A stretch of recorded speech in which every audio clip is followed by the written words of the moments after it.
Welcome to the We Build Academy podcast. If you are thinking about building your dream home, you have come to the right place.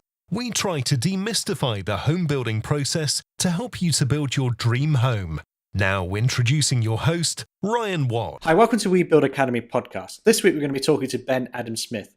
Ben Adam Smith is currently self-building his own passive house as we speak. So what he's been doing throughout the whole of the process, he's been documenting it through his podcast, his website. So make sure you go to that website and check out his latest podcast, but also it's full of some great videos and helpful tips and tricks. The whole purpose of which is to help more and more people get into self-build, similar to the We Build Academy. So what we're going to be talking about on this episode is we're going to actually talk a little bit more about his journey and what sort of tips and tricks he's picked up over the course of it. And it's quite interesting to speak to someone who has not come from the sort of construction industry. He's actually from a media background and what he's learned throughout the whole of the process. So let's get started. I am a self-builder, but my background is in the media. So I had quite an interesting crossover. I worked in radio for quite a long time. And then it got to the point where I just thought, I wanted out. What do I do next? Mm-hmm. And I was very interested in sustainability and think that a lot could change in the world quite quickly. So how do I start? What do I do? And so that was just something that was ongoing towards the end of my radio career. And I thought, well, I can't do everything, can I? But why don't I focus in construction? Because I know I love buildings. And I know that I would like to build my own house. Is that something possible I can do? And I know it's responsible for a huge amount of carbon emissions. So that will be the area. And my crossover really was using the skills that I had from radio and television to just make videos and help people put together podcasts. And so I did that for a while just to get the momentum going in this area. And it was great for connections. And then to learn for my own self-build and think, well, is this something I can actually do?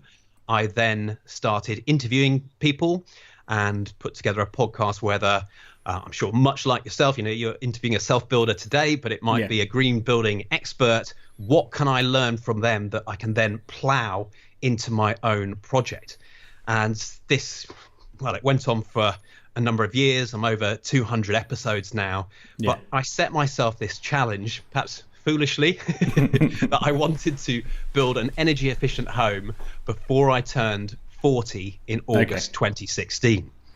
Now, the foundation for that was Ted Stevens, who at that time was one of the key figures in the National Self and Custom Build Association, whatever the correct terminology is. He'd said, well, you can do this a few ways. You can either jump in, get building, and it will take you 3 years and cost twice as much, or you do all the planning up front and then hopefully you execute, you get it done in 9 months to a year, and that is definitely the right way around. So that's what I thought I would do. And then there's a whole journey. I'm going to use the J word early on, but things didn't quite turn out as I wanted them to. Yeah, that would be quite interesting to, you were a little bit different because you actually did quite a lot of planning. I know a lot of people get the building, get their land, and then literally want to get the builder on the land the next day. I think, as you probably noticed, is start planning very, very early. So yeah, it would be interesting to know what do you mean by carry on with this journey then? So should we follow that sort of route? Yeah, I think it's mainly going to be about land and finance to begin with. So the planning is, I set up a website called House Planning Help. The idea being everything up front. And I get that. But when you actually try to put it into practice, I live not far from London. And that means that land, I think even if you have money, this is the crazy thing, there aren't that many opportunities, which sounds silly. So I have been following the trail. I think if you've got more experience, there's a guy called David Snell who writes for Home Building and Renovating. Very interesting guy. He says, there's land everywhere. And I remember speaking to him saying, I've really struggled. Where are you building? I said it in Hertfordshire is where I wanted. That's the one county that's really difficult. So there are opportunities and they are everywhere, but the feeling is you'll look at the site, it looks great online, you'll turn up and you'll see, oh my goodness, this is the massive constraint. There are classic ones too. We turned up on a site and thought, oh, this is looking promising. This is a nice piece of land. And then we thought we'd looked on the maps, but we were right above the flight path. I'm not joking. You'd always jump up and touch the plane. That's why it was slightly discounted. We must have looked at 50 to 60, possibly even more. Sometimes you get excited and you get drawn in. And I always draw the analogy of when you're looking for land, it's a bit like dating. So you can turn up and the date immediately, it's over. That's the date finished. Or you can get involved. You can start going into the process. And what thwarted us a number of times, we did put in bids, but it was always going to sealed bids. That is just the kiss of death, because how much do you put in? And what we were finding is that every time the winning bidder was putting in more than it was worth. And on one situation, we were looking at a piece of land, and let's say the finished value of the house would be £500,000 to £550,000. And if you do all the land equation, the land cost plus the build cost plus 20 to 30% is less than the value. Yeah. So we did all that and perhaps put in a bid of maybe 230, 240, and we lost out. So we tried to discover a bit to help us for next time. How far were we out? And they said very respectable. A lot of bids were around about that price, but it went for £400,000. That's just not sustainable, really, isn't it? I mean, that's just getting a bit silly. But I mean, I think when you say about the planning, I think, what planning did you actually do before even getting your land? Did you? I mean, because obviously you need to understand roughly what you want to build. What planning sort of things did you get up to before actually even looking for land? Yeah, good question. And this was the 2 years of upfront planning, really, before we started that land search. And I suppose I was spoilt a little bit. I knew that from the outset I wanted an energy efficient home, but what does that actually mean? Yeah. And I don't know how it happened, but I think I fell quite early on into the passive house movement. And it's one of those things that when you get into it, you think this actually makes a lot of sense. Building physics, it's one of the elements of a good build, is that you've actually just thought about what you're doing. And it's amazing how many architects don't even really touch that side of it. I suppose in some respects it's a newish thing. Were you going to say something, Ryan? Yeah, I mean a bit of sort of I'm a building service engineer, so we tend to do the building physics side of things on more commercial side of buildings, but we don't tend to get that involved in residential. And I think that's probably where I think Passive House fills a very good gap, and that a lot of architects are now starting to pick that sort of baton up on it. But sorry, I cut you off a little bit there. So. Well, I was going to say that you don't need to get into the actual physics side, because it starts to sell itself if you think of the virtues, which is comfort. And that's one of those weird ones. It took me probably a year or 2 years to understand, what does comfort actually mean? And I was in this fortunate position that I was filming at a lot of passive houses. But over time, I have discovered that even people will say, oh, well, we followed the passive house principles, we've done all this. And you go to their house, they've got underfloor heating, it's really hot in one area, it's they might have the ventilation system still. But I think one of the reasons I wanted to go with passive house standard is because it almost formalizes a bit. It's not saying it's the be all and end all, but I've seen so many people who've tried to embrace it, and then I think what they've ended up with is a halfway house where, yes, they've probably got triple glazing, they might have made it slightly airtight, they've got this mechanical ventilation, but just some of the other aspects, they've still just gone about designing whatever house that they wanted in the first place and not just followed through. So that was one of the things that, through meeting lots of different people in the passive house world, I had an idea of the architects that I thought, you guys are competent, you've done it lots of times before, and that's a great tip if you want to go down this route. So in terms of finding a land, did that affect your sort of did you approach an architect before, or did you have how much land did you need to start to look to acquire, if that makes sense, to meet your sort of family requirements of that? If I'm totally honest, what we ended up having to do was just you follow the land trail. I'm afraid it was a bit like rolling a dice. We didn't have a choice because we tried on all the ones that we wanted and we just didn't get it. So the situation got more and more desperate. And I ended up with half an acre in a village very close to where I live at the moment, this town. But that was hugely lucky. And the only reason that we got half an acre was because the vast majority of it is greenbelt.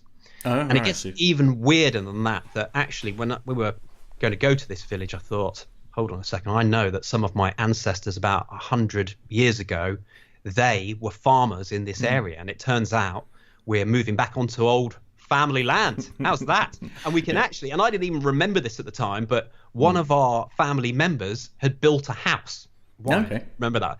But we can see it from our plot. It sits at the top of the hill. I mean, how freaky is that? So the desperation side of it got to my 40th birthday, and I was so embarrassed because I used to start the podcast by saying, it's my goal to build an energy efficient home before I turn 40 in August 2016. And then that came around.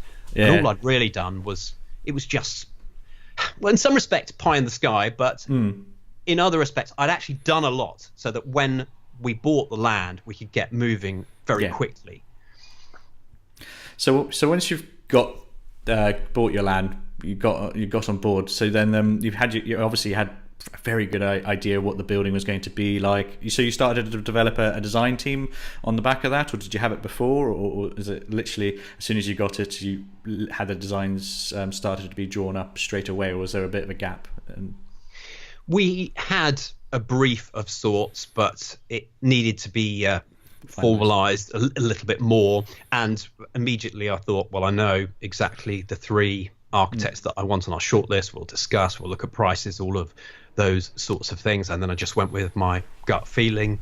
And the architect that we chose, Parsons and Whitley is the firm, they have made a lot of passive houses. They're one of the original ones here in the UK. So having that experience, it seems every time that it goes well, and I've seen people meet the standard, it's to do with having at least had experience before. And Chris, the boss there, one of his philosophies is that actually the contractor, so long as they buy into it, they can be a local contractor, but they must buy into it. And then at that point, because they're keen to learn and they've got someone with experience that they can then call on, you're off to the races. Because what's quite interesting is to understand about, you said you got three architects. A lot of people ask is, how do you actually pick an architect? And I think, going back to your sort of dating sort of analogy, it is very important to get one that you get along with, if that makes sense. So you just to break it down so people understand, is that you approach them with your sort of ideas. Did you have like a consultation process with each of them, or what was the sort of run through sort of the project, and then you just and then they priced it up? What was was there anything else that you'd recommend someone else to do during this sort of process? Well, I think you've said something that's important already, that it's a relationship. You're going to be working with them probably for a couple of years. And so that is important. I think it's important to have visited their sites and spoken to people who have lived in the houses that they've created, or just to get some outside feedback. Those things are really important, and I'd done that by default just because I've been filming with these guys, and you could see the quality of the workmanship. And what else did we do? So we brought them to site, we had a wander round just to hear their ideas. Working in a couple, I think if you are a self-builder going into this, you've got to realize that unless you're a very, very odd couple, you don't agree about everything. So for me, it was the passive house side that was important. For my wife, she wanted an old building, and I thought, well, this isn't going to go well, is it? But actually, part of that choosing the architects was that they produce a lot of traditional style passive houses, but they're also they're contemporary at the same time. They're drawing on the form, traditional materials. And so when we work through the process, that's what I think we've got. You won't look at it and say, oh, that's an old building, because little things like the windows. When we had triple glazed windows, the one thing I did not want is lots of mullions and transoms, because we've got these beautiful windows and we've got a view. We want to be seeing something, and I hope that's not a mistake that we've gone probably to the maximum size that you go for a window that you're going to open about 1.3 meters. But that for me is a very exciting thing. Passive house number 1. 2 is windows that they're all windows, because in a passive house in the depths of winter, you're not going to be opening the windows. In the summer, you might only just be tilting and turning. So we'll see how that goes. That'll be one to find out when we're living there. So if we continue sort of down your sort of journey path, so you've got now your architect, have done your plans and everything else like that. What happens in terms of physically getting to site? What was the next sort of major sort of road thing? Did you go to tender, or did you just sort of an open book? What was your sort of main sort of contract vehicle? What I would love another time for some other development, I don't think it'll be for my own house, but to try the design and build approach, because we did traditional tender, and I was quite keen that I think choosing your key personnel is a big step if you're going to lean on them like we have. So I wanted that we hire you as an architect because we believe in what you believe in, and we're not then going to say, oh, we don't like that, oh, we don't want to do this. So I knew quite a lot about how they worked, and although I don't think that masonry construction is the most ecological, this is again some of the constraints that you come up with. But there was a side of me also that I'd seen timber frame buildings, I'd seen ICF, and I was quite interested, well, what's going to happen when we build masonry, and how's that going to work with all the air tightness? So the process really was start with some sketches, see if we like that, and then once we said, that's actually looking really good, it will be a simple form, because for passive house just makes life easier and it's going to make it cheaper too. And then after that, we introduced materials. And that was such a revelation, really, that I'm so pleased they did it that way, because then we were able to identify, well, we like this building. We know we do, rather than if the materials had been included straight away, we might go, oh, that's not what we want. But it was because we hadn't quite tinkered. Associated with it. So it took a little bit of time to work with that. We also, where our site is, we're very close to an existing property, because effectively this is a garden plot, and then the greenbelt bit is the field, which will be our garden. So we had to make sure, because we're on the south side, that we had no loss of amenity. There was existing planning in place for a much bigger house than we've ended up going for, but a large part of that was underground, and it was various different elements. So we've gone for something much simpler, and then a lean-to garage, which is at a 45-degree pitch on the side. We've had to dig it down by 0.5 meter, which introduces all sorts of complications of the spoil, and I didn't realize at the time. I thought we'd just spread that out on site, but because then we're down, it then raised everything up and the quality of it all, so that was tough. But we went in for planning, and it wasn't as straightforward as I thought it might be, but we got through it. I think the key there was engaging in the process and making sure that when we felt, there was something they wanted us to change, then it was being able to respond quickly. And I think that was a major plus of having an architecture firm rather than just a solo architect, because within a matter of days they could turn all this stuff around and show height comparisons and produce 3D visuals. So really interesting from that perspective. And then once we got planning, it was then on to technical design. And so we had a number of things to do for specification, although in some respects it continues. You obviously want as much detail as possible for the tender package, and there are the sides that technical design, I'm not going to tell you what insulation to use. As I mentioned before, I've trusted you. You're the experts. If there was something I felt very strongly about, then that's different. But so I want you to use your expertise. But when it came to windows and all the rest of it, we had to go through that process, and flooring and all of these sorts of things. So it was quite hard work, and I have a young family now, a 3.5-year-old and a 9-month-old, and I would say anyone going into this, make sure you've got enough on your plate as it is. Yeah, well, that's it. I think my business has definitely suffered in this period, but the house has to be the priority, because if we take our eye off the ball, then our bills just continue. This is a rental property that I'm in at the moment. We don't want to be here any longer than we have to. Do we go on a caravan on site? I think that would have just, we've had enough breakdowns. Push we don't want to do edge. that. Even if it's more debt at the end of it, we don't want to have that situation. This has been nice that we have had a base to come back to. And then, we went out to tender. Okay, so you got your so you went out to traditional tender. So the contractor is now being appointed. They're on site now. I take it. Well, obviously on your photos and everything else like that. So once they're on site now, they virtually take over your land. I think a lot of people don't understand that it's a bit of a mixture of everything. They take the responsibility now, don't they, from you, and will hopefully provide you what was put in the pretender specification. But so you've got I imagine you probably got your architect now visiting sites to monitor quality. Is there anything else you're doing? Obviously, because the passive house also is monitoring quality as well. Is there anything else you're doing as a client? Well, I'm going there every 2 days, effectively. Okay. I just think it's, firstly, very, very interesting. If you're building your own house, I can't imagine what it must be like not being there for, say, a whole month. And I've heard a number of stories like this where people, they have to do it remotely for one reason or another. But to me, I go there 2 days and I think, how have you got so much done? So to think of leaving that huge, great gap and what might have changed and things that you might not have wanted, I mean, that is just incredible to me. Sometimes they have a question when we're on site, or the other nice thing is it's that relationship. Mark, what do we need to work on next? What are you getting to? Because what we don't want is, with young kids as well and sleepless nights, we've had a number of days where it's just been waking up in the night every 2 hours with the little one. You don't want to then have on top of that, we need to know what door handles by tomorrow because they're going in.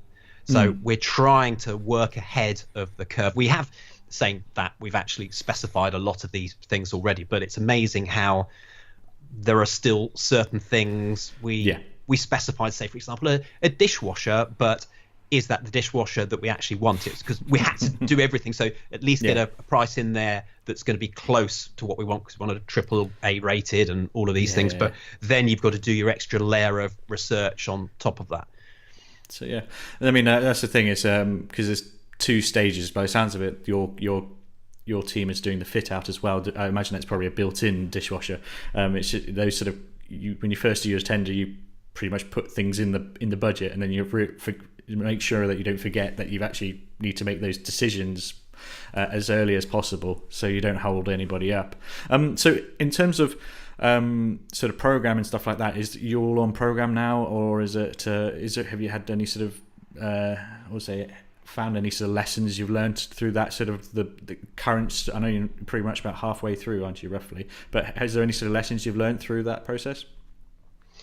Well, we are at the stage now where the windows are about to go in, and I think what has been fascinating to watch is just that preparation the whole time. There's been a little glitch in how the windows are going to be installed. In fact, after this conversation today, I'm going down to site to see if that's all been resolved. Most of the things have been really small and can be sorted out, but it's that planning ahead of thinking this is the next stage. And I know Mark, he's done such a good job that he was really upset about this, that when you've got different members of the team, the architecture firm, the window supplier, and the builder, the contractor, there is obviously margin for miscommunication, and communication is key at the middle of this. So I think he was really upset that this hadn't been sorted out. But then as we tried to discuss it through and we're having a quick word with the engineers, it actually might be something that we can resolve within 48 hours. So, I mean, it's hardly a big blow. And they've been so good in just pushing ahead. As I mentioned, I don't know, I've got only the sites that I've visited to compare to, but they just push on every day, get the jobs done, and then a lot of what we're doing really is sitting back and watching. And some things, because I've been to a number of building sites, and I'd certainly recommend that to anyone building a house, either the completed house, if you can get onto the building sites, even better, but is just, you then have a bit more of a sense of just, is this going to be covered up, or whatever it might be at the time, rather than when it's all covered up and further down the line. So I mean, that's the thing. Helpful. It's that's the thing in terms of visiting site through the process, just in case there is something of an oversight. I think a lot of people forget is that you're building a prototype. It's not been built before. You've got lots of moving parts, and it just takes one little thing, a little oversight. But most of it's still pretty much, as long as it's not one big whammy. It's you can you normally find a solution on site if you get a good team ethic on site, which sounds like you guys are starting to get that. So you're up to that sort of point now in your process. But you mentioned it a little bit earlier about your sort of living arrangements, and I think a lot of people. Obviously, you got the expense of the expense going out for your home build, but then you've also got still living expenses as well. So you opted for a rental property. Was there any particular well, obviously over the winter you probably wouldn't want to be in a caravan, and a young family. But is there any tips you'd recommend anyone on that particular deciding either a caravan or a rental? I think you've got to consider your family, and it was very clear that my wife would not do that. If I was on my own, do you know what? I'd go and do it. I'm the sort of person who, this will be fun, we'll learn something, maybe it will be hell on earth, but it's just me. I can deal with it. I think young kids actually are very adaptable, but it just helps for a number of reasons. Particularly cold, I think, is the one, and maybe space when you've got energetic 3-year-olds or kids crawling around. We just thought for this stage in life, we can make things up later, but we just need that peace of mind. But there's also this sliding scale of how much do you pay though each month? And also we sold our house. It was just before Brexit. And I remember thinking, we've got to sell now, because what if Brexit kicks off and all the property prices dive, which didn't actually happen. I know that Brexit hasn't really gone through, but there was that to think about. We were also having a baby at that time, so it was, do we do before or after? All of these decisions. I think we've done okay. We perhaps could have moved a little bit later, so we've been shelling out a bit more money, but you just don't really know how long some of these things are going to take. So it's a hard one to budget for. Okay. In terms of when you're going back to your planning, in terms of obviously on a project, financial budget, financial planning is probably one of the key thing. Obviously, if you run out of money halfway through a project, it pretty much goes bankrupt effectively. Did you ask the architect to help you sort of decide a suitable level of contingency, or how much detail did you go down to in terms of costings, and how close are you sailing to the wind really on with your finances? Well, we're fortunate in our financial position, but what I would say is anyone who's in a fortunate financial position can get into trouble, because you're just on this scale and you move further up the scale. So we set this budget of £400,000 for the build, and that was largely done by square meterage. So we thought we want about 200 square meters, so £2,000 a square meter. And that, I would say, is the limit of where I got to. So that is hugely dangerous, that I hadn't really thought of everything else. I was assuming, well, that must include architecture fees. I know it's high end. At least I thought I'd gone high end at that stage. But what we've ended up paying when the tenders came back, the lowest of the figures was £2,500 per square meter. And we built a bigger house. We were at about 226 square meters. And we got a garage, which I didn't really factor in. I thought, oh, well, we know roughly what the budget. How much is a garage? It's just a few bricks. We don't have to insulate that. And that will probably be £1,500, £1,700 a square meter. So all of these sorts of things. So we were presented. And I think there are other things happening in the background at the moment. I don't know whether you found this on any of your projects, but labour costs are going up, materials going up. There's a shortage of certain materials. So the architecture firm we're using, they pump out lots of different buildings. They work in social housing. So they actually have a really good sense of what things are going to cost. But going into this tender process, I remember Chris saying, we've just had some shocking tender returns come back recently. And I think there's another effect. We're a little bit closer to London. They are more rural architects. And I think there might be a difference there too, but not one that you would know. And we could have, and probably should have got a quantity surveyor involved. But they were able to show us a very similar scheme, but exactly the same budget as ours. Yeah. So it's just what would have happened perhaps if we built this 2 years ago compared to now. I think the costs have gone up a lot. So we went into the value engineering process to try and think, what can we cut back on?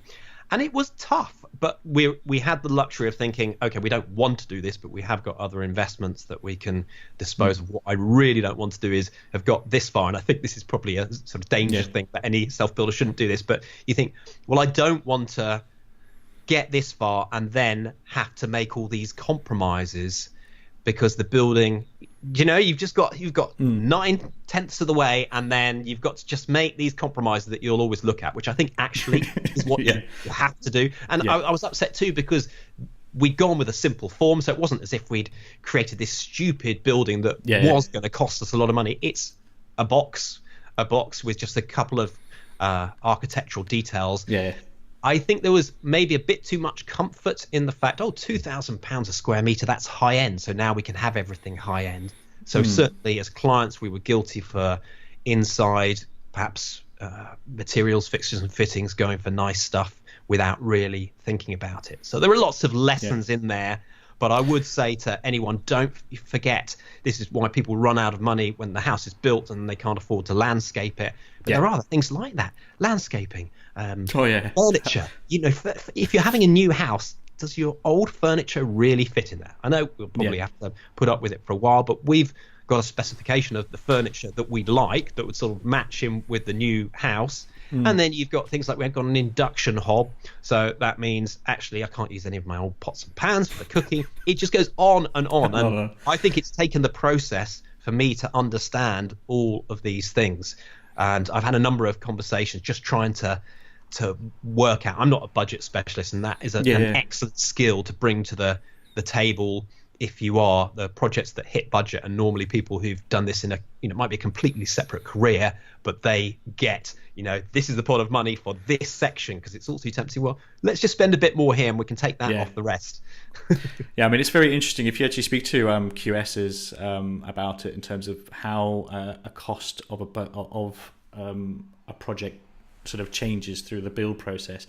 It literally looks like a huge S curve at the beginning, and then it starts to peter off. So when the client starts thinking, we've got a 6 month build cost, so that's how much it's going to cost, and it's going to be 6 equal chunks. It's nowhere near that at all. So it's just if you are, I think if you were quite fortunate, you had a bit of opportunities to play around with your budget, and I think the key thing that you had was the planning session and actually having time to go through your shopping list and say, hang on, do we actually need those type of plugs, or can we get away with them? What are the key things we need to make sure we hit? A lot of people plow into it and find that the money's already sunk into the building, and you can't get that back. And I think that's one of the key things that I think you've been quite fortunate to figure out quite early on, actually. I've also seen a lot of people that have gone over budget, and so as much as they say, no, declare exactly how much you want to put into this project, I thought, well, other projects have gone over budget.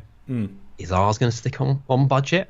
So I had that at the back of my mind. I've seen virtually 80%, 90% of projects go over budget in some respect. Yeah, I think that's generally I would say sometimes it's the clients initially halfway through the project changing things, but that's where the costs really ramp up, is if you need to move things or do anything like that. But I will always try and suggest there's something called like cost certainty. You're never going to have 100% cost certainty on a construction project up until after you've actually built the thing. It's just understanding that you need to allow some form of flexibility on it. So if we can now move on to sort of any sort of major tips, if we what was your major sort of roadblock to becoming a self-builder? I think there are a few that we could mention, but it has to go back to land, first of all, that it's hard to come by land. And I'm hoping it's getting better. There are initiatives like Right to Build, which, if it goes to plan, mean that service plots are there and you can, they'll be more affordable and you can shop around. Whereas the route that I've gone, wanting to stay in this area, nothing like that. Our local council, although I put my name down for this list in the early days, I don't think it was as well developed as it is now, and they're really doing a hard push on this. I'd certainly recommend checking out Graven Hill and seeing what they're doing there, even if it's not, it's a big development, but there are things like that you might want to check out. I visited a custom build site up in Peterborough that was quite interesting on the edge of a developer estate, and it was like a little oasis of 12 houses on the edge of all the noddy boxes and things like that. So there are other ways of doing it, but you've just got to keep an open mind. And you're mentioning about tips that will really help. I know everyone's strapped for cash, but if you can be a client in this process rather than trying to do everything, particularly if it's your first time, I just think that's going to help you. Having time on your hands, the demographic is really those who do have time on their hands. It's those in retirement, and I have a young family. I think that's a little bit unusual. I've certainly paid the price in terms of I just feel that I'm overwhelmed with things. I can't do everything well. Hopefully I'm doing things well enough to have concentrated on the build as a top priority. So those are tips that I think will help. And just going back to actually why I chose Passivhaus, I think there's a great thing called the Passivhaus Open Days, which I think they're doing twice a year now, but it always used to be in November, which is quite a good time because it's getting colder again. And experiencing that level of comfort, I would say you need to do it multiple times, but that's a really good thing to do if you are someone going down the eco route. And I talked earlier about how it would be nice to get all the materials. I think there are ways to do that you can try and use low embodied energy materials as well, but it's going to take buy-in from you as a client too. And that's a little conflict that I've had with my wife as well at times. Solar panels on the roof, I don't want it to upset the appearance, so I'm not going to fight against it. I know that that's something that we could have done, but we've just made our project goal the focus being the Passivhaus. I mean, I think that's the key thing, is to make sure you, as you say, you have a key focus, rather than you'll get, it's like the squirrel syndrome, like you'll get all these shiny things shown at you through the whole process, and you'll end up at the end of it going, actually, what did I want from it? And it's just making sure that you hit it. So if you could sum up one tip in like one sentence, what would it literally be? I'd say don't expect to have everything. There's a lot of pressure on you sometimes. I've got to build the most amazing house, so don't heap that pressure on yourself. You're going to build a far better house than you would if you were buying one on the market. Just enjoy the ride. I certainly agree with that. I think a lot of self-builders, when they think about building their own house, it has to be this elaborate mansion that has all the bells and whistles, but you could build a very modest house and still get to tick all the boxes you need for your family, and still do it. Another tip that has just come to mind is about when you're in that design phase, and that's using all the space every day. Think about yourself in that house. Can you live like that? Because what I love about that tip is that it doesn't actually rule out the cinema room, but you have to use the cinema room or the gym or whatever. So we're not like that. We'll just have that in our living room. I think 95% of our house, it's just one guest room and bathroom that we won't be using every day. The rest of the house gets used every day. It's always the guest room always turns out to be a storage cupboard for a while after a while, but or you just invite more guests. But no, okay, thank you for that. If we just talk about a bit, how can people, if they've got any questions, obviously you've got your own sort of podcast and your own sort of website. Do you want to explain a little bit about that sort of? Well, as I mentioned earlier on, I set out on this journey and I thought, well, my background's radio. I love audio stuff. So I made this podcast in 2012. I set out on the journey just doing a podcast. I think it was twice a month to begin with, and then once a week. And the mission was to try and work out what houses we should be building in the 21st century alongside my own project. So definitely, it's called House Planning Help. Check out the podcast. There's all sorts of interesting interviews, including my experience as I've gone through this, and that's one of the fascinating things for me, because of course as you're in the project you can see things in a different way, whereas when you're just knocking on the door for land, it's a little bit tougher to understand what you're seeing, warranties and all of these things. You're just not interested in it when you're at stage 1. So that's been useful as well, going through the process. I also run this community, which is the business side of what I'm trying to do, called The Hub. And it's trying to bring people together, because this can get lonely. And I'm also aware that not everyone wants to go eco. So this is sort of eco hub of people that want to go down this route, where I can draw some of my own skills, because I enjoy just being on building sites and making videos. So one of the key things we got in there is in-depth video case studies. So we follow builds the whole way through, being there every week to 10 days, making videos, professional standards, because I've got my production company behind me, and that I love doing it, because you uncover all sorts of different things that you might talk about, or a ransom strip or whatever, but then there ends up being a real life case study that has it in, and you've slotted that into the story, and you can see the similarities between builds and also the differences too, and what different people choose. So we've got all those sorts of things, a forum, and that's called The Hub.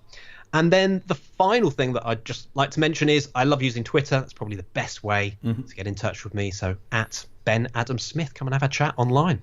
Excellent. Yeah, I think that's one key thing, is you don't, even though it's called self-build, hence why we're calling it We Build, it's not an individual thing. There are people who've done it many a times before. People are going through it as well at the same time, and you can bounce off ideas off of everybody, and there's loads of people out there that want to help, and you've got passions for building some great homes. So yeah, thank you very much for your time. I hope you enjoyed that episode. If you've got any questions, please feel free to get in contact with me. If you have not yet ordered your We Build Academy starter pack, please click on the link below. We've put together a self-build starter pack, and we'll also keep you up to date with all the comings and goings of We Build Academy. So thank you very much for your time. Thank you for listening to the We Build Academy podcast. Don't forget to click subscribe and check out our website, webuildacademy.com, for more great tools and information to help you build your dream home.